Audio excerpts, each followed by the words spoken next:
우리 가지고 있는 성경책, 그 전화기를 통해서 말씀을 찾으시면 감사하겠습니다.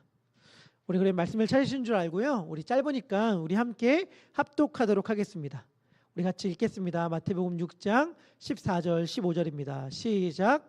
너희가 사람의 잘못을 용서하면 너희 하늘 아버지께서도 너희 잘못을 용서하시려니와 너희가 사람의 잘못을 용서하지 아니하면 너희 아버지께서도 너희 잘못을 용서하지 아니하시리라. 아멘. 지난 한 주 여러분들의 삶에서 마지막 도장은 뭐였나요? 하나님을 높이는 찬양이었습니까? 혹은 불평, 원망이었습니까? 남편과 아내의 관계 가운데서, 부모와 자식 간의 관계 가운데서, 직장에서 동료의 관계 가운데서, 혹은 스치듯 지나가는 사람들과의 관계 가운데서 여러분들은 맨 마지막으로 여러분들을 누구로 그 사람의 마음 가운데에 심겨두었습니까? 저는 갈수록 그거를 꿈꾸는 것 같아요. 뭐냐면, 뭘 꿈꾸냐면 첫 인상보다 마지막 인상이 좋았으면 좋겠다라고 하는 것 말이죠. 여러분들 한번 생각해 보세요. 딱 만났는데 첫 인상 너무 마음에 들어. 와, 저 사람 너무 좋은 사람인 것 같아 라고 생각했는데 알면 알수록 실망이야. 알면 알수록 별로야 라고 하는 사람이 되길 원하세요? 아니면 첫인상은 그렇게 썩 마음에 들지는 않았는데 알면 알수록 저 사람 참 괜찮은 사람 같아, 저 사람 참 진국인 것 같아 라고 하는 사람들이 되길 원합니까? 저는 너무나도 당연하게도 후자가 되기를 원합니다. 우리 각자 모든 분들도 그랬으면 좋겠고요. 우리 교회도 그랬으면 좋겠어요. 저는 우리 교회에서 가지고 있는 소망, 가장 큰 소망이 뭐냐라고 한다면 하나예요. 이전 영광보다 낮은 영광이 더 큰 교회. 그래서 나중에 우리 더 베델교회 어떻게 되었느냐 라고 물었을 때 다른 이야기 듣고 싶지 않아요. 제가 듣고 싶은 이야기는 딱 이건데, 여러분들 각자 교회잖아요. 이 교회에 함께하기 전보다 이 교회에 함께한 후에 내가 더 예수님에 대해 알게 됐고, 예수님을 더 사랑하는 사람이 되었고, 사람들을 더 사랑하는 사람이 되었습니다 라고 말할 수만 있다면 저는 완벽하게 만족할 것 같아요. 근데 그렇게 나아가는 길이 뭐냐면 마지막을 예수로 도장 찍는 삶이에요. 여러분, 이 근처에 멀지 않은 곳에 가든그로브 있잖아요. 가든그로브에 가면 여러분들 알고 계세요? 북경이라는 중국집이 있습니다. 가보신 적 있으신 분들이 있을 텐데, 그 북경 음식점을 홍보하려고 하는 게 아니고 북경 음식점에 걸어서 갈 만한 거리에 기독교 서점이 있어요. 기독교 서점. 거기 도르가라는 기독교 서점이 있는데, 지금 운영하고 계신 집사님께서 그 사업체를 이어받은 지 몇 년이 되셨는데, 사실 그분이 지금 이어받아서 운영하시기 전에 한 장로님께서 굉장히 오랫동안, 수십 년 동안 그 서점을 운영했거든요.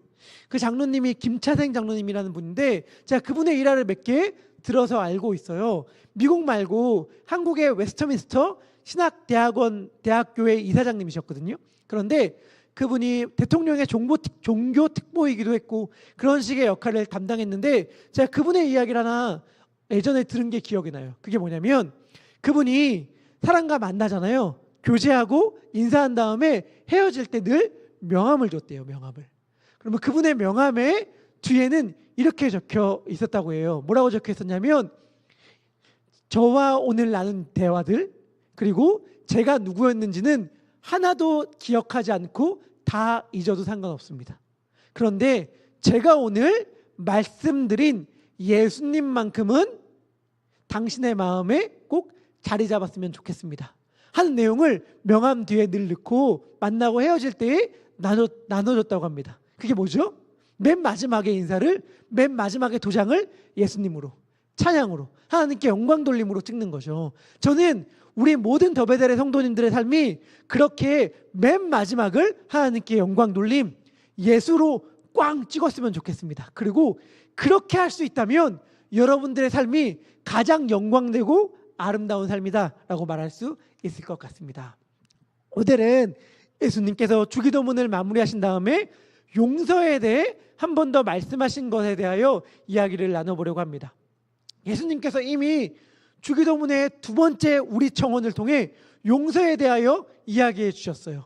우리가 우리에게 죄 지은 자를 사하여 준 것처럼 우리의 죄를 사하여 주시옵소서 라고 용서에 대해 말씀을 해주셨는데 주기도문의 기도를 다 끝낸 다음에 한 번 더 용서에 대하여 이야기하셨단 말이죠. 왜 그러셨을까요? 오늘은 그 이유에 대해 나눠볼 터인데 그 모든 이유를 나누기에 앞서서 저는 이러한 생각이 들었어요. 왜 예수님이 한 번 더 용서를 말씀하실까라고 한다면 그 이유는 사실은 우리에게 용서의 문제가 해결되지 않았기 때문이구나. 우리가 용서할 누군가를 여전히 용서하고 있지 않아서구나 라는 걸 알게 되었습니다. 여러분, 질문할게요. 왜 예수님은 내가 그토록 용서하기 힘든 그 사람을 내 눈앞에 계속해서 알짱거리게 놔두실까요? 나 너무 저 사람 용서하기 싫은데 저 사람만 내 눈에 안 보이면 좀 속이 시원할 것 같은데 왜 계속 저 사람이 내 눈에 알짱거려서 내 마음이 힘든지 모르겠다 라고 하는 그 사람을 왜 내 눈앞에 계속 두시는 걸까요? 혹은 용서라는 말을 들을 때마다 마음이 불편해. 왜냐하면 내 안에 깊은 상처로 남은 지난 일이 있기 때문에 그 사람이 계속 떠올라. 그냥 그 사람 생각 안 하고 그 일 기억 안 하고 잘 살았는데 괜히 용서라는 말을 예수님께서 하심으로 간신히 잊고 지냈던 그 기억이 다시 떠오르는 거예요. 그러니까 너무 불편하죠. 너무 괴롭죠.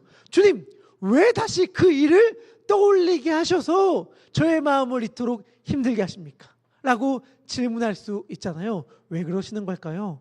왜 우리가 용서하기 힘든 그 사람을 계속 우리의 눈앞에 두시고 왜 우리가 기억하기 싫은 그 일을 다시 떠올리게 하시는 걸까요? 그거는 어쩌면 우리에게 용서할 기회를 예수님이 주시는 걸지도 몰라요. 우리에게 용서할 기회를 선물로 주심으로 우리에게 진정한 용서를 선물해 주시기 위한 예수님의 초청일 수 있습니다. 다시요. 우리에게 용서할 기회를 선물로 주심으로 우리에게 진짜 용서를 선물해 주시기 위한 예수님의 초대장일 수 있는 거예요. 오늘 본문인 마태복음 6장 14절부터 15절에는 예수님께서 이렇게 말씀하시는 것이 나옵니다. 우리 함께 읽도록 하겠습니다. 우리 같이 읽겠습니다. 시작. 너희 잘못을 용서하시려니와 15절 너희가 사람의 잘못을 용서하지 아니하시면 아버지께서도 너희 잘못을 용서하지 아니하시리라. 아멘.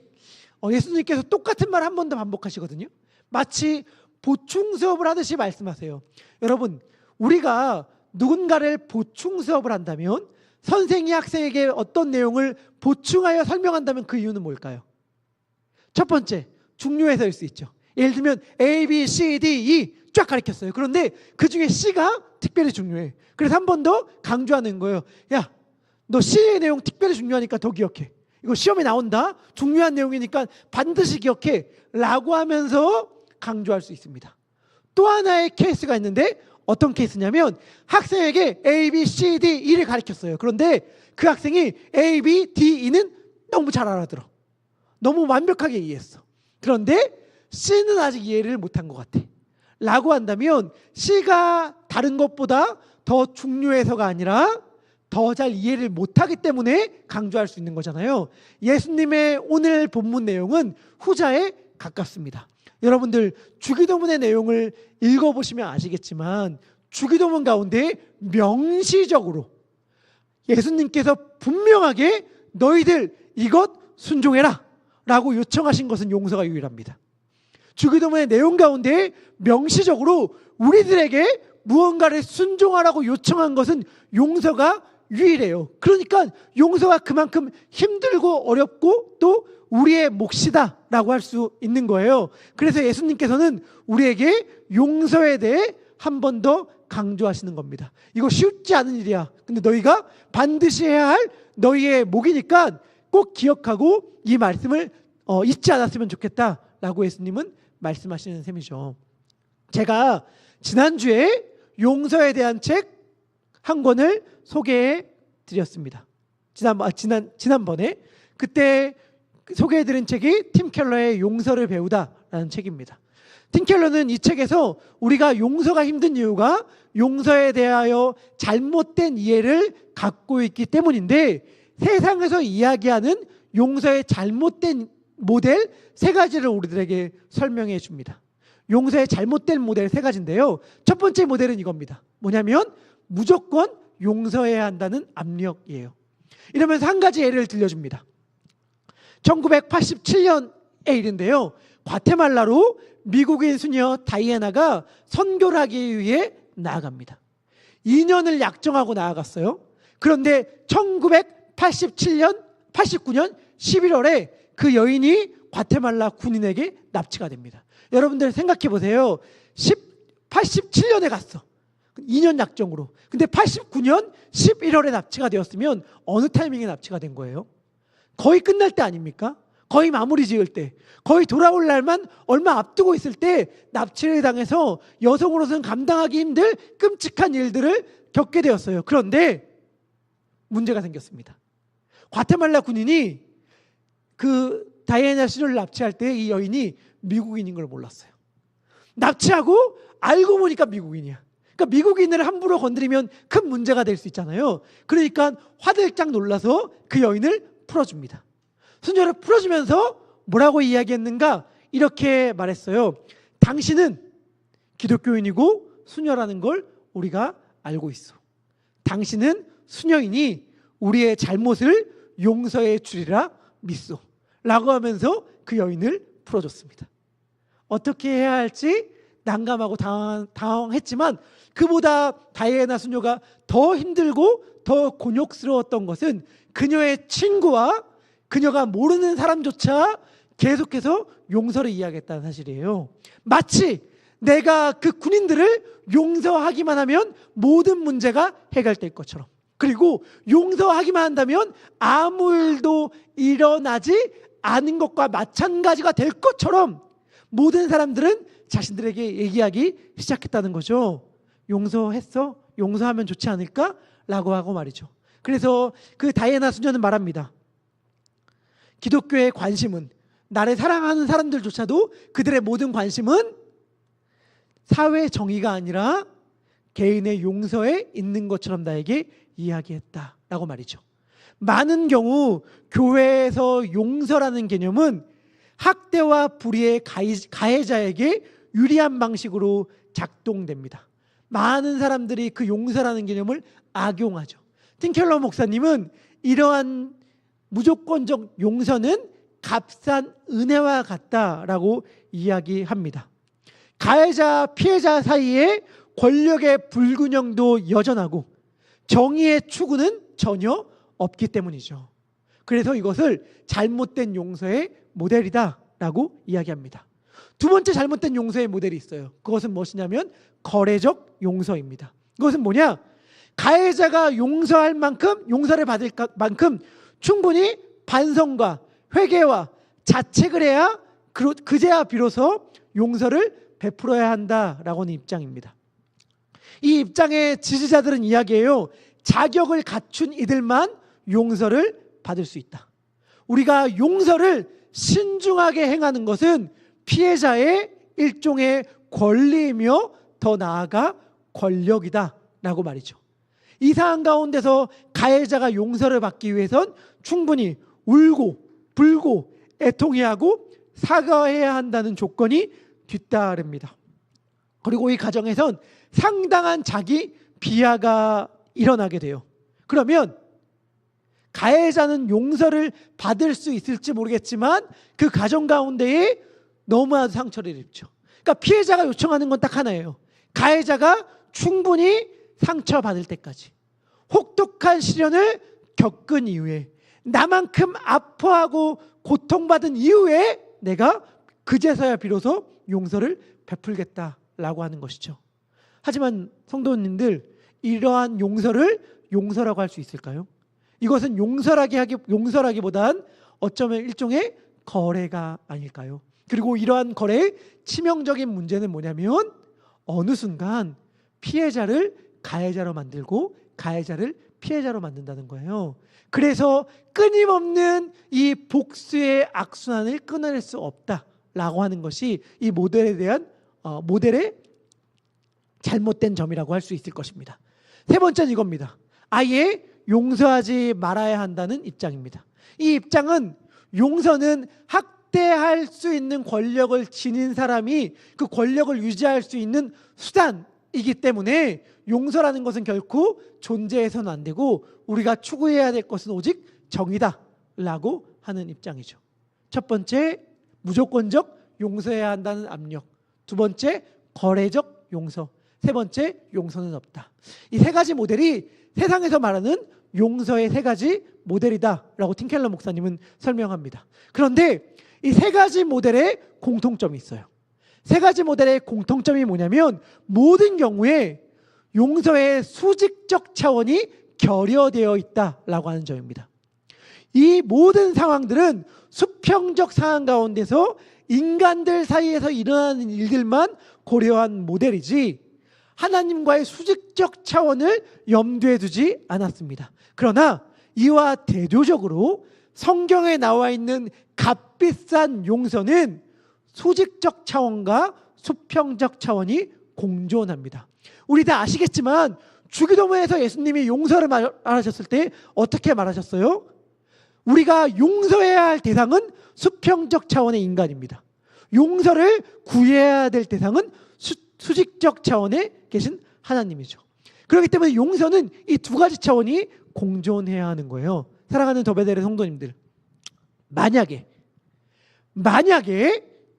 하나님이 안 계시다면, 그리고 우리가 결국엔 그분 앞에서 벌거벗은 것 같이 모든 일이 다 드러나는 순간이 없다면, 여러분들은 사사기 때처럼 각자 자기의 소견에 오른 대로, 자기가 판단하기에 더 마음이 끌리는 대로 1, 2, 3 세 가지 모델 중에 하나를 택해서 살아가면 됩니다. 여러분들 아까 말한 세 가지 입장 중에 하나, 난 이 입장을 택할 거야 라고 하는 그 입장을 택해서 그냥 살아가면 돼요. 뭐라고요? 하나님이 안 계신다면, 우리에게 심판이 없다면, 우리의 모든 것이 벌거벗은 것처럼 드러나는 그 순간이 없다면 우리는 그 세 가지 중에 하나를 택해서 그냥 선택하며 살아가면 돼요. 하지만 성경은 뭐라고 이야기하죠? 우리 너무나도 잘 알고 있는 히브리서 9장 27절의 말씀인데요. 우리 같이 읽도록 하겠습니다. 읽겠습니다. 시작. 그 후에는 심판이 있으리니, 성경은 우리에게 분명한 심판이 있을 거라고 이야기합니다. 그리고 히브리서 4장 13절은 이 심판에 대해 이렇게 이야기합니다. 지으신 것이 하나도 그 앞에 나타나지 않음이 없고 오직 만물이 우리를 상관하시는 이의 눈앞에 벌거벗은 것 같이 드러나느니라. 아멘. 우리의 실존적인 문제가 있습니다. 여기 우리의 실존적인 문제는 뭐냐? 우리는 그 사람을 용서하기가 너무나도 싫은데, 그 사람을 용서하기 너무나도 싫은 내가 용서가 너무나도 필요한 존재라는 사실이 우리의 실존적 문제죠. 그 사람을 용서하기 너무나도 싫은데 그러한 내가 용서가 너무나도 필요한 존재예요. 그렇기 때문에 우리의 문제가 있는 것인데, 이 문제를 해결하는 길은 수직적 차원의 용서예요. 다시 말하면 우리에게 수평적 차원의 용서를 가능하게 하는 힘은 수직적 차원의 용서입니다. 여러분, 분명히 말하건대 내가 어떠한 은혜를 입은 자인지, 내가 어떠한 용서를 받은 자인지 모르는 사람은 절대로 남들을 용서할 수 없어요. 하지만 내가 어떠한 은혜와 용서를 받은 자인지를 생각한다면 우리는 용서할 수 있습니다. 여러분, 오해하면 안 되는 분명한 사실이 있어요. 집중하면 좋은데, 여러분 착각하면 안 돼요. 뭘 착각하면 안 되냐? 나중에 내가 지은 죄가 다 하나님 앞에 벌거벗은 것처럼 드러나는데, 내가 나중에 하나님의 재판장 앞에 선대, 그때 만약 내가 누군가를 용서하지 않는다면 나도 하나님의 용서를 받지 못할 거야. 그러니까 나중에 하나님 앞에 벌 안 받기 위해서, 나중에 하나님 앞에 용서받기 위해서 어쩔 수 없이, 용서하기 너무 싫지만 어쩔 수 없이 용서할 수밖에 없구나 라고 하는 것, 성경이 말하는 건 그런 거 절대 아니에요. 성경이 말하는 게 이게 절대 아닙니다. 내가 나중에 용서받기 위하여 어쩔 수 없이 억지로 용서하기 싫지만 용서해라 라고 말하는 것이 예수님의 말씀이 아니에요. 그럼 뭔데요? 이거예요. 여러분, 아까 우리 히브리서 말씀 읽었잖아요. 9장 27절과 4장 13절의 말씀 읽었는데 이 말씀은 우리로 하여금 불안과 두려움으로 초청하는 말씀이 아닙니다. 무슨 말이냐? 나중에 하나님의 심판대 앞에 설 텐데 그때 얼마나 부끄러울까? 그때 얼마나 창피할까? 그때 얼마나 나의 죄 때문에 공포스러울까? 이거 절대 아니에요. 여러분, 그 순간에 우리의 마음은 하나밖에 없어요. 그게 뭔지 알아요? 감격, 은혜. 왜냐하면 내가 이토록 죄인인데, 내가 이토록 하나님 앞에 허물 많은 자인데 이러한 나를 용서해 주시다니 너무 감사합니다. 이러한 나를 위해 예수님께서 십자가에 달려 돌아가셨다니 그 은혜가 얼마나 큰지 감격하지 않을 수 없습니다라고 하는 그 하나님의 사랑과 용서하심에 대한 감격의 고백이 터져 나올 거예요. 그거를 지금 이 순간 당겨온다면 어떻게 되는 줄 알아요? 하나님, 나와 같은 죄인을 용서해 주셔서 너무 감사합니다. 나와 같은 자를 사랑해 주셔서 너무 감사합니다 라고 하면서 그 하나님 앞에 나의 사랑의 고백을 하고 싶어요. 내가 얼마나 하나님의 사랑과 은혜를 깊이 깨달은 자인지, 그리고 그 하나님을 얼마나 사랑하는지를 고백하고 싶어. 어떠한 방식으로? 내가 도무지 전에는 용서할 수 없던 사람을 용서하는 방식으로. 그래서 용서가 하고 싶어지는 거예요. 왜요? 내가 하나님을 얼마나 사랑하는지 보여주는 길이니까. 내가 그 사람을 용서한다는 게, 우와, 하나님, 저 하나님을 이렇게 사랑해요. 하나님, 저 하나님의 용서를 이렇게 깊숙이 이해하고 있어요. 제가 하나님의 그 용서 안에 이렇게 행복하게 살아가고 있어요 라고 하는 것을 하나님 앞에 보여주고 싶어서, 하나님 앞에 그 사랑의 용서를, 사랑의 고백을 하고 싶어서 용서를 하고 싶어지는 거예요. 그래서 용서는 하나님의 사랑을 깨달은 자, 하나님의 용서를 깨달은 자에게는 하고 싶은 것이 되는 거예요. 하나님께 너무 내 사랑의 고백을 올려드리고 싶습니다. 하나님을 얼마나 사랑하는지 제가 제 모습으로, 제 고백으로 알려주고 싶어요 라고 하면서 용서가 하고 싶어지게 되는 것이죠. 예수님께서 오늘 본문 가운데에 너희가 사람의 잘못을 용서하지 아니하면 이라고 말할 때에 사람의 잘못은 그가 나에게 행동했던 그 일이 아닙니다. 그가 그때 내 돈 떼먹고 도망갔어. 그가 그때 나의 마음에 이렇게 비수를 꽂는, 상처 주는 말 한마디를 했어. 그가 그때 나를 이토록 실망시켰어. 그때 나에게 사기를 쳤어. 이런 게 아니에요. 사람의 허물이라고 말하는 것은 인간의 본질적인 죄성에 대하여 이야기하고 있는 것입니다. 그가 행했던 한 가지 잘못이 아니라 인간의 본질적 죄성에 대하여 예수님은 말씀하고 계신 것입니다. 인간은 본질상 죄인일 수밖에 없기 때문에 의도하든 의도하지 않든 간에 사람과 하나님께 죄를 지을 수밖에 없는 연약한 자라는 걸 예수님은 알려주시는 거예요. 이때 예수님이 사용하신 그리스어가 파라프토마라는 것인데, 우리 많이들 들어봤을 거예요. 파라라는 말은 뭐뭐 옆에라는 말입니다. 그래서 성령님을 가리켜서 파라클레이토스라고 말하는데, 이것은 옆에서 도와주시는 분, 이렇게 말을 해요. 비유라는 말도 혹시 그리스어로, 헬라어로 들어보신 분 있을 줄 아는데, 파라볼레라고 하는데, 이거는 바로 직접적으로 얘기하는 것이 아니라 좀 돌려서 얘기하는 거, 그게 비유잖아요. 그래서 옆에라는 뜻의 파라가 붙는 겁니다. 혹은 선교단체를 얘기할 때 파라처치 이런 말들 하잖아요. 이런 것처럼 파라는 뭐뭐 옆에라는 뜻이거든요. 그리고 핍토는 쓰러지다, 떨어지다, 넘어지다 이런 뜻이에요. 그래서 이 단어의 의미는 옆으로 비껴나간 것, 탈선한 것, 일탈한 것이라는 뜻입니다. 그런데 중요한 건 뭐냐면 아주 살짝 삐끗했어. 잘 가다가 아주 조금 옆으로 삐끗 넘어졌어. 이러한 의미가 아니라는 거예요. 여러분, 기관차가 사람들을 잔뜩 태우고 가고 있습니다. 사람들을 잔뜩 태운 기관차가 선로에서 이탈하면 어떻게 되죠? 완전 대형사고 아니겠어요? 완전 대형사고. 이건 너무 상상하기도 싫은 끔찍한 일이잖아요. 여러분, 우리 모두는 어쩌면 다 우리의 뒤에 무언가를 태우고 움직이고 있는 기관차와 같습니다. 저도 마찬가지예요. 여러분, 제가 만약에 잘못한다면 제 잘못 하나로 끝날까요? 아니죠. 저의 치명적인 잘못으로 인하여 저희 가족이 무너질 것이고, 저희 자식들이 평생 잊지 못한 상처를 받을 것이고 저희 교회도 역시 저의 잘못으로 말미암아 엄청난 타격과 심각한 문제가 일어날 거예요.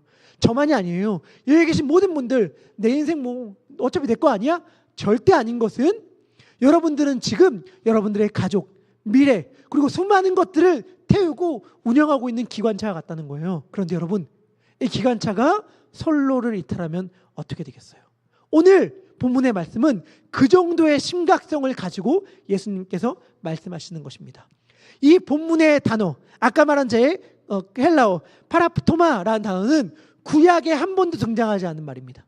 구약의 그리스어 번역본에 한 번도 등장하지 않은 말이고 신약에는 복음서에는 오늘 본문과 마가복음에서 한 번 더 등장하고 그 외에는 바울 서신에만 등장하는 말입니다. 오늘 본문과 마가복음 11장 25절에 한 번 더 나오는데요. 예수님이 똑같은 말씀하시면서 이 단어를 사용하십니다. 우리 마가복음 11장 25절의 말씀을 같이 읽도록 하겠습니다. 읽겠습니다. 시작. 용서하라. 그리하여야 하늘에 계신 너희 아버지께서도 너희 허물을 사하여 주시리라 하시니라. 아멘. 이때 허물이라는 말이 아까 말한 오늘 본문의 잘못입니다. 그런데 똑같은 말이기 때문에 똑같은 의미로 예수님께서 사용하였다는 걸 알 수 있는데 바울이 자신의 서신서에서 로마서에 8번, 고린도후서에 1번, 갈라디아서에 1번, 에베소서에 3번, 골로새서에 1번 이 단어를 사용하는데 제가 말씀을 몇 개 준비했지만 제가 굳이 띄워드리지 않을게요. 그런데 중요한 것 있어요. 바울이 이 단어를 자신의 서신서에서 사용할 때 단 한 번의 예외도 없이 어떻게 사용하냐면 인간의 본질적인 죄의 문제를 이야기할 때 사용해요. 다시 말하면 그때 너 나한테 잘못했잖아가 아니라 우리는 어쩔 수 없이 본질상 죄인일 수밖에 없습니다 라는 의미를 말할 때의 잘못이라는 그 단어를 사용한다는 거예요. 그러니까 이렇게 말할 수는 없습니다. 예수님께 어떻게 말할 수 없는가? 예수님 나도 죄인, 그도 죄인인 거 알아요. 하지만 최소한 제가 그 사람보단 나아요. 그 사람이 얼마나 저의 뒤통수를 많이 쳤는지, 얼마나 못된 사람인지, 얼마나 나쁜 사람인지 주님은 아시잖아요. 주님이 저와 그 사람을 비슷하다라고 말하면 저 너무 상처받습니다.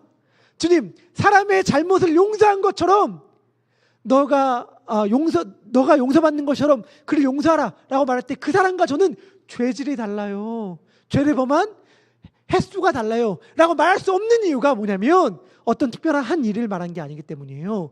본질상 너 안에 있는 죄를 지을 수밖에 없는 연약함에 대하여 예수님께서 말씀하시는 것이기 때문에 우리는 주님 앞에 그렇게 말할 수 없습니다. 나는 저 사람처럼 나쁘게 살진 않았습니다 라는 말을 감히 주님 앞에 꺼낼 수 없어요. 예수님은 우리 안에 있는 죄성을 보시며 이렇게 말씀하십니다. 용서가 힘들다는 것 나도 너무나도 잘 알고 있다. 하지만 너가 그를 용서하지 않는다면 그것은 너의 마음 깊은 곳에서 주님, 저는 용서가 필요 없습니다 라고 고백하는 것과 마찬가지야.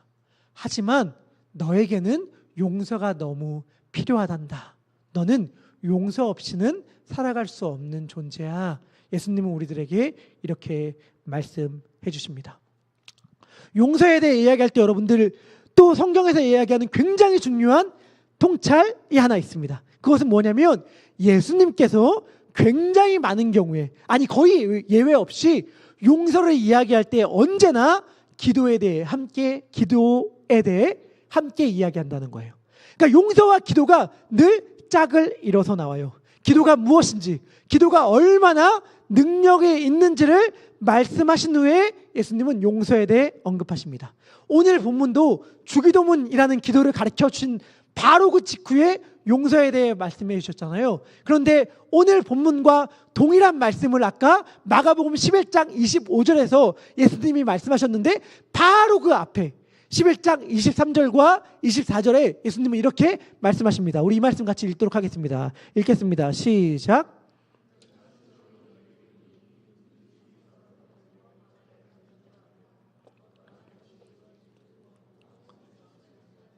그대로 되리라. 그러므로 내가 너희에게 말하노니 무엇이든지 기도하고 구하는 것은 받은 줄로 믿으라. 그리하면 너희에게 그대로 되리라. 아멘.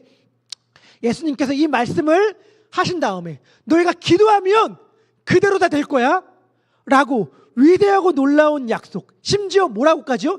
이 산을 들어서 바다에 던져져라 라고 말하면 될 거야 라고 말한 바로 직후에 용서에 대해 말씀하셨어요. 용서에 대해 말씀하셨어요. 그리고 우리가 너무 잘 아는 말씀 있죠. 마태복음 18장 18절에서 20절. 진실로 너에게 이르노니 무엇이든지 땅에서 매면 하늘에서도 매일 것이요, 무엇이든지 뭐든지 땅에서 풀면 하늘에서도 풀리리라. 진실로 다시 너에게 이르노니 너희 중에 두 사람이 땅에서 합심하여 뭘 구하면, 무엇이든지 구하면 하늘에 계신 너희 아버지께서 그들을 위하여 이루게 하시리라. 20절. 두세 사람이 내 이름으로 모인 그곳에 나도 그들 중에 있느니라 라고 말하면서 두 명만 내 이름으로 구해 내가 다 들어줄게 말씀하여 주셨어요. 그리고 21절에 바로 뭐 얘기하시는 줄 아세요? 21절에 바로 얘기하는 게 제가 용서에 대한 말씀했을 때 들려줬던 말씀, 만달란트 비유를 이야기하십니다. 용서를 하지 못한 자가 받을 형벌에 대하여 바로 직후에 말씀하여 주시면서 그 비유에 대한 결론으로 마태복음 18장 35절에서 이렇게 말씀하십니다. 우리 이 말씀 같이 읽도록 하겠습니다. 읽겠습니다. 시작. 하나님께서도 너희에게 이와 같이 하시리라. 아멘. 기도의 능력을 말씀하신 후에 이 이야기를 하시는 거죠. 신기하죠? 용서를 이야기할 때 언제나 기도를 얘기하십니다. 여기에만 그런 게 아니에요. 누가복음 17장에도 마찬가지인데 3절과 4절에서 이렇게 얘기합니다. 너희는 스스로 조심하라. 만일 내 형제가 죄를 범하거든 경고하고 회개하거든 용서하라. 근데 얼만큼 용서해야 되는가? 만일 하루에 7번이라도 내게 죄를 짓고 7번 돌아와 내가 회개하노라 하거든 너는 용서하라 하시더라. 이렇게 말합니다. 여러분 질문할게요. 예수님이 만약에 여러분에게 야 너희에게 한 형제가 잘못을 하는데 하루에 7번 잘못해. 7번 잘못해. 그럼 어떻게 해야 될 것 같아? 1번, 2번, 3번, 4번, 5, 6, 7번 잘못했어 말하는 그 사람을 너희들 어떻게 해야겠니? 라고 이야기하면서 예수님 뭐라고 말씀하셨어요? 용서해라 라고 말했어요. 용서해라. 제 아들이 뭐라고 대답했을까요? 그 예수님의 말씀에 아멘! 용서하겠습니다 라고 이야기했을까요? 제 아들은 이렇게 얘기합니다. 주님, 말도 안 되는 소리 하지 마십시오. 그거 어떻게 합니까? 완전 불가능합니다. 진짜 이렇게 말했어요. 완전 불가능해요, 주님. 아니, 평생 살면서 7번 용서해 주는 것도 너무 힘든데 하루에 7번 용서를 어떻게 해요? 라고 예수님께 제자들이 되물었어요. 그때 예수님이 하신 말씀이 누가복음 17장 6절의 말씀입니다. 예수님이 이렇게 말씀하세요. 주님께서 이르시되 너희에게 겨자씨 한 알만한 믿음이 있었더라면 이 뽕나무더러 뿌리가 뽑혀 바다에 심기어라 하였을 것이요 그것이 너에게 순종하였으리라. 겨자씨 한 알만한 믿음.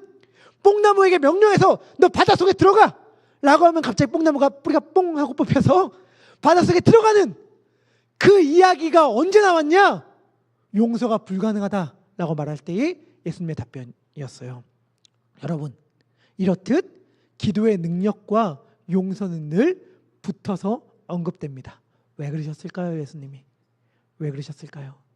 그 이유는 사실 분명하죠. 첫 번째, 기도라는 것 자체가 용서라는 기반 위에서 가능한 것이기 때문입니다. 전능하신 하나님 앞에 우리가 나와 주님께 기도할 수 있다는 것 자체가 용서가 없다면 성립이 안 되죠. 하나님께 용서를 받은 자가 하나님 앞에 감히 나와 기도할 수 있는 것 아니겠습니까? 또 하나 더 중요한 내용인데 그것은 뭐냐면 기도하지 않으면 용서할 수 없다는 거예요. 기도하지 않으면 용서할 수 없습니다. 여러분, 우리 용서할 수 없어요. 예수님이 하시는 말씀 사실 너무나 정답이에요. 제자들이 이렇게 얘기했거든요. 주님, 우리에게 믿음을 주시옵소서. 우리는 도무지 용서할래야 용서할 수가 없습니다 라고 이야기할 때 예수님의 결론, 알아. 너희들 반드시 기억해야 될 것 있는데 너는 용서할 수 없어. 그래서 기도해야 해. 하루에 7번이라도 내게 죄를 짓고 회개하노라 말하는 사람을 용서해야 하는 이유는, 첫 번째, 너희가 나한테 그러잖아. 너희가 나한테 하나님, 예수님 한 번만 도와주세요. 한 번만 용서해 주세요. 한 번만 이번에 넘어가 주시면 제가 앞으로 다시는 안 그럴게요 라는 기도를 하루에 7번이 아니라 하루에 70번 하는 게 너희들이잖아. 그렇기 때문에 너희들은 이 기도가 있어야만 하는데 그럼에도 불구하고 너희들은 이거 못해. 그래서 기도해야 돼 라고 말씀하시면서 예수님께서 하신 이야기는 겨자씨 한 알입니다. 작은 겨자씨 한 알. 여러분, 겨자씨가 뭘까요? 예수님께서 겨자씨 말씀하실 땐 그 특징은 하나죠. 작은 것. 그렇다면 이것이 너희들 작은 믿음, 겨자씨 한 알만한 믿음만 있으면 되니까 그 믿음을 구해라 라고 말했을 때에 우리의 믿음이 겨자씨랑 비교하면서 겨자씨보다 좀 작으니까 안 되네, 겨자씨보다 좀 크니까 되겠다. 주님께서 이거를 의도하시면서 하신 말씀일까요? 조금만 노력해봐. 아직은 겨자씨보다 좀 작아. 아직은 겨자씨보다 좀 작은데 조금만 더 믿음을 키워봐. 됐다. 겨자씨만한 크기 됐다. 이제 해봐. 이렇게 주님께서 생각하시면서 하신 말씀일까요? 아닌 게 분명하죠. 제가 이번에 사사기서 말씀을 큐티하면서 깨달은 게 있었어요. 사사기서 말씀은 전쟁에 대한 말씀이잖아요. 전쟁을 딱 앞두고 두 가지 부류의 사람이 있더라고요. 두 가지 부류의 사람. 누구냐면 첫 번째는 순종하는 사람, 두 번째는 계산하는 사람. 계산하는 사람은 누구냐? 이거예요. 전쟁을 딱 보고 적군의 병력을 파악해. 나의 병력을 파악해. 그리고 계산합니다. 그래서 이 전쟁은 이길 수 있겠다 라고 하면 전쟁에 참여해요. 그런데 이 전쟁은 못 이겨. 이 전쟁은 이길 수가 없는 전쟁이야 라고 하면 참여하지 않아요. 딱 계산하고 딱 결론이 딱 내려진 다음에 승리! 그럼 뛰어들고, 패배! 그럼 안 뛰어들어요. 이 사람이 있고, 또 하나의 사람은 하나님이 전쟁에 참여하라고 말하면 그냥 순종하고 전쟁에 뛰어드는 사람이 있어요.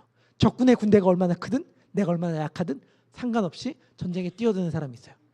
중요한 것. 전쟁에 뛰어드는 사람은 무조건 이겨요. 전쟁에 참여하는 사람은 무조건 이겨요. 힘이 세고 약하고와 상관없이 무조건 이겨요. 왜냐하면 전쟁에 참여한다는 것 자체가 무슨 고백이냐면 이 전쟁은 내가 싸우는 것이 아니라 하나님이 싸우시는 겁니다 라고 하는 고백이거든요.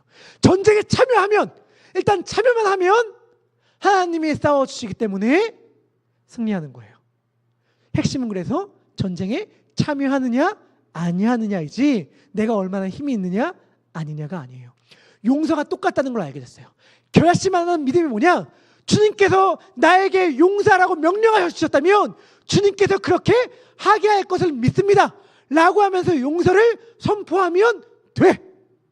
내 믿음이 얼마나 크냐 작냐가 아니라 이걸 믿느냐 안 믿느냐, 그게 핵심이에요. 그래서 알게 된 것, 용서는 하는 게 아니라 믿는 거구나. 뭘 믿는 거냐? 내게 용서를 베푸신 하나님을 믿는 것이며, 내게 용서를 하나님께서 명령하셨다면 그 명령대로 용서가 되게 하여 주실 것을 믿는다는 그 믿음, 그 믿음을 주님께서 우리들에게 말씀하시는구나. 그래서 핵심은 내가 저 사람을 용서할 수 있느냐 아니냐, 그 사람이 나에게 얼마나 큰 상처를 줬느냐 아니냐가 아니라 내가 하나님을 믿느냐 아니냐, 내가 용서라고 말씀하신 하나님의 약속을 믿느냐 아니냐라는 것이구나 라는 것입니다. 여러분 반드시 기억하세요. 용서의 핵심은 내가 그를 용서하느냐 안 하느냐가 아니라 용서가 된다는 것을 믿느냐 아니냐 하는 것입니다. 말씀을 마무리합니다. 어릴 적에 기독교 동화책처럼 읽었던 코리텐붐 여사라는 분의 간증집이 있었습니다. 여러분들 가운데 이분을 요즘에는 거의 이름을 들어본 적이 많이 없으실 것 같아요. 이분은 누구시냐? 네덜란드인이었는데 그 모든 가정이 굉장히 신실한 기독교 집안이었어요. 유대인은 아니었는데 2차 대전 당시에 유대인들을 자기 집에 몰래 숨겨줬어. 몰래 숨겨준 일이 나치에 의해 적발되었습니다. 그래서 유대인 수용소에 끌려갔어요. 유대인 수용소에서 차디찬 그 바닥에서 코르테품 여사는 자기의 너무 사랑하는 언니와 부모님들을 다 잃게 되었습니다. 수용소에서 죽었어요. 그런데 그 가족이 얼마나 믿음이 있는지 제가 그 가족의 이야기를 떠올릴 때마다 제가 고민하는 게 하나 있습니다. 그게 뭐냐? 이야기를 들을 때마다 우리 아내가 저를 참 한심하게 보는데 그게 뭐냐면 우리 집에 있는 모기를 잡아야 되냐 말아야 되냐 이걸 고민합니다. 왜냐하면 이 여사의 간증 가운데 이런 게 있어요. 어떤 게 있냐면 수용소에 벼룩이 너무 많아서 너무 힘든 거예요. 코르테품 여사가. 그래서 언니한테 불평을 합니다. 왜 벼룩이 이렇게 많아가지고 나 너무 간지럽고 너무 힘들어. 맨날 벼룩한테 물리니까 너무 고통스러워. 라고 말하니까 이 언니가 이렇게 얘기하는 거예요. 벼룩한테 감사해야 돼. 벼룩한테 감사해야 돼. 왜? 언니의 대답. 나도 몰라. 근데 하나님이 창조하셨으니 의미가 있지 않겠어? 그러니까 모든 걸 선하게 창조하신 하나님을 믿고 이 벼룩을 감사하자. 이렇게 말했는데 이 코르테품 여사 너무 순수해서 아멘. 이해는 안 되지만 아멘. 이라고 했는데 나중에 알게 됐다는 거예요. 벼룩한테 진짜 감사하게 됐대요. 진짜. 왜 감사하게 되었는가? 그 너무나도 못된 사악한 간수들이 어느 순간 수용소에 안 와. 그 사람들이 수용소에 오면 우리가 너무 고통받고 힘들었는데 수용소에 안 와요. 왜냐하면 수용소에 벼룩이 너무 많아서. 수용소에 벼룩이 너무 많아가지고 간수들이 수용소에 안 오는 거예요. 그래서 역시 하나님은 다 의미가 있구나. 하나님은 다 뜻이 있구나. 이렇게 말하는 우리로 따지면 말도 안 되는 이러한 감사. 이렇게 신앙생활 하시는 분인데 이분이 모든 가족들을 다 수용소에서 잃게 됐어요. 그리고 이분은 진짜 가까스로 살아나와서 나중에 전쟁에 그친 다음에 신학교에 들어가서 목회자의 길을 걷게 되었습니다. 그래서 유럽 전역을 다니면서 자신이 알게 된 예수님, 자기를 구원하신 예수님에 대하여 복음을 막 전하고 다니셨어요. 그런데 어느 날 하나님께서 자신에게 말씀하여 주셨습니다. 뭐라고 이야기했냐면 독일로 가서 복음을 전해라. 독일은 제2차 대전의 패전국으로 독일의 국민들이 지금 극심한 절망감과 낙심 가운데 빠져 있으니 독일로 가서 복음을 전해라 라고 그 여사에게 하나님이 말씀하여 주셨습니다. 그 여사는 마치 니느웨로 가라는 하나님의 명령을 거부한 요나처럼 하나님께 대답했습니다. 하나님, 제가 다른 곳은 다 갈 수 있지만 독일만큼은 못 가겠습니다. 독일에 가서 복음을 전하는 것만큼은 제가 도무지 할 수 없어요 라고 이야기했지만 자기를 구원하신 예수님의 그 사랑을 생각하니 그 명령을 거부할 수가 없었어요. 그래서 독일에 가서도 주님의 복음을 전하기 시작했습니다. 독일에 가서 주님의 복음을 막 전하니까 독일에서 낙심한 자, 상처 입은 사람들이 막 위로를 받고 회복을 얻는 일들이 펼쳐지는 거예요. 그런데 어느 날, 그날도 평소처럼 교회에서 예수님의 말씀을 전했는데 말씀을 전한 다음에 여사님께 악수를 하기 위해 사람들이 쭉 줄을 섰어요. 근데 저기 멀리서 도무지 잊을래야 잊을 수 없는 한 얼굴이 보이기 시작하는 거예요. 그 사람은 누구였냐면 자기를 가뒀던 독일의 강제 수용소의 간수였습니다. 자기의 온 가족들을 그토록 심하게 괴롭혔던 그 사람이었어요. 자신과 언니가 샤워하던 모습을 보던 그 음흉스러운 눈빛을 그 여사는 도무지 잊을래야 잊을 수가 없었습니다. 그 사람이 자기에게 다가오기 전에 그 여사는 속으로 하나님께 기도했습니다. 하나님, 지금 당장 벼락을 내리셔서 저 사람을 치지 않는다면 저는 저 사람의 손을 결코 잡지 않을 것입니다.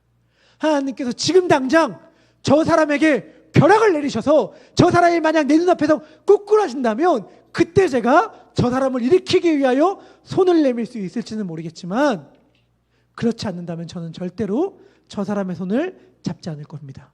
저는 저 사람을 절대 용서하지 않을 겁니다. 라고 굳게 결심을 했습니다. 한 명 한 명 눈앞에 사람이 지나가고 드디어 그 사람의 차례가 다다랐을 때에 갑자기 그분에게 이러한 생각이 들기 시작했어요. 그런데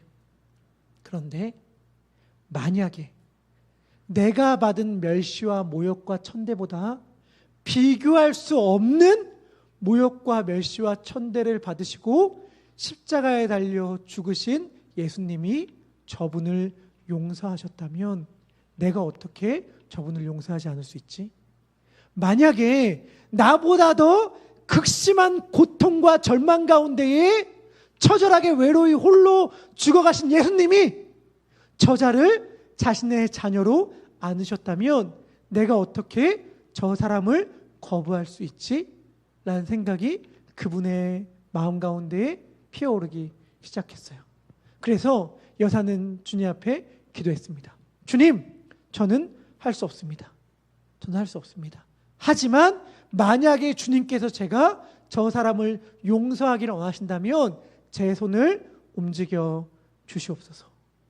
그때 여사는 자신의 눈앞에 그 간수가 다다랐을 때에 자신의 팔이 예수님의 사랑에 의해 저절로 움직이는 것을 경험했다고 해요. 그리고 그 간수는 그 여사를 물론 못 알아본 상태에서 고백했습니다. 저는 너무나도 큰 죄를 저질렀습니다. 주님의 은혜가 아니고선 도무지 살아갈 수 없는 자이오니 저의 죄를 위하여 저의 영혼을 위하여 기도해 주시겠습니까? 라고 고백했다고 해요. 그때 그 여사가 자신의 깨달음을 이렇게 이야기했습니다. 이 세상을 치유할 수 있는 것은 우리의 선함에 둔 용서가 아니라 예수님의 용서라는 것을 발견했다. 예수님께서 원수를 사랑하라고 말씀하실 때에는 그 명령과 함께 사랑까지 주시는 것이다. 예수님께서 누구를 용서해라 라고 명령할 때 우리는 그 명령이 너무 가혹하게 느껴질 때가 있어요. 그렇지만 우리가 반드시 기억해야 할 것은 무엇이냐면 예수님께서 그 명령을 우리들에게 주셨을 때는 명령했으니 내가 너 어떻게 하는지 지켜보겠다. 발짱 끼고 지켜보겠다. 내가 너 용서해 준 거 기억하지? 내가 너 용서해 줬으니까 너가 내 용서를 기억하는 잘하면 한번 용서해봐. 어떻게 하는지 내가 볼게 라고 말씀하시는 게 아니라는 거예요. 예수님께서 우리들에게 용서라고 명령하셨을 때에는 예수님께서 같이 달려와 주시는 거예요. 같이 달려와서 힘들다는 거 알아. 어렵다는 거 알아. 그런데 내가 너를 용서할 수 있는 믿음과 사랑과 용기를 줄게. 너가 만약에 나를 믿는다면, 내가 용서할 수 있는 힘과 용기를 준다는 사실을 믿는다면 내가 너에게 그 사랑을 함께 줬다는 사실을 알게 될 거야. 그러니까 너의 팔을 나에게 맡기렴. 그가 아니라 나에게 내밀렴이라고 주님께서 우리들에게 말씀하여 주실 것입니다. 용서는 그에게 행하는 것이 아니에요. 그에게 내가 베푸는 것이 아니에요. 하나님을 향한, 예수님을 향한 우리의 사랑의 고백입니다. 우리 그러한 마음을 가지고 우리 구주의 십자가 보혈로 우리 함께 찬양하도록 하겠습니다.